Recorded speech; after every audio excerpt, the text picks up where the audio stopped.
What's up guys, welcome back to the YouTube channel. Today I'm here to talk to you about off-arm mechanics. So this is something that isn't really that important, but once your form gets to a certain level, it's crucial. It helps you with accuracy, distance, touch, everything. So there are two main ways of doing your off-arm while you're throwing. The first way is more of a Paul Macbeth leverage method. So that's when in this final step, as the disc touches the ground, this left arm makes its way forward and down while it's still bent. Then right at the end, it opens up like that. That tends to be more of a touchy way to do it, because in that extension, you can sort of control how much power you're getting to the disc. That's what you see a lot of touchier players do, is this wee little thing here. So it would look like that, sped up. The other way that you can tuck is just a straight arm power thrower, Garrett Girthy style, up and then straight in.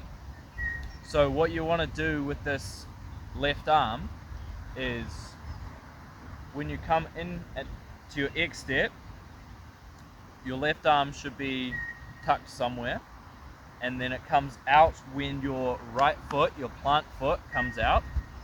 And once this foot hits the ground, your pull through should initiate, and this should start coming in at the same time. The reason that we do this is physics. So imagine a ballerina doing a pirouette. What they're going to do is they're going to start with their arms out nice and wide, and then when they spin, they're going to tuck their arms in like this. That's because of the moment of inertia, and as I've discussed in other videos, we are thinking of our body as a gyroscope which has a moment of inertia. So we don't want our arm to be out here when we're trying to throw, because A, it'll get in the way, and B, you won't be spinning as quickly. So we want to have that pirouette effect where just as we're going to initiate the rotation, we tuck in.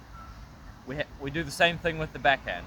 All we want to do is tuck in like this or like this, and like I say, all that does is speeds up the rotation.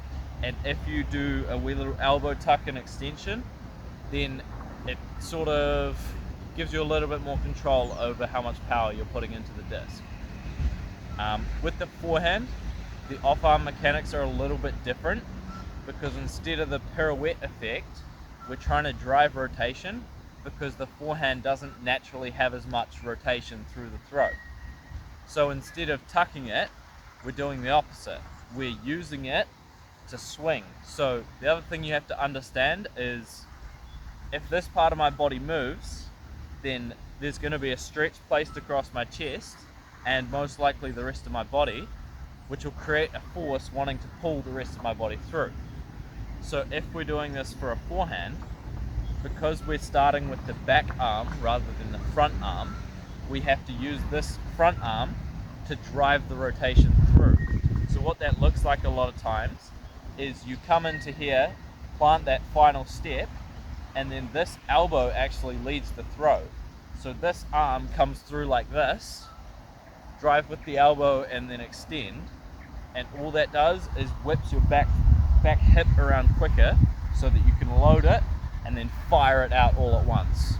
So that would look something like that in the forehand. Very different ways of doing them, but both super key for just that last like 5% of power.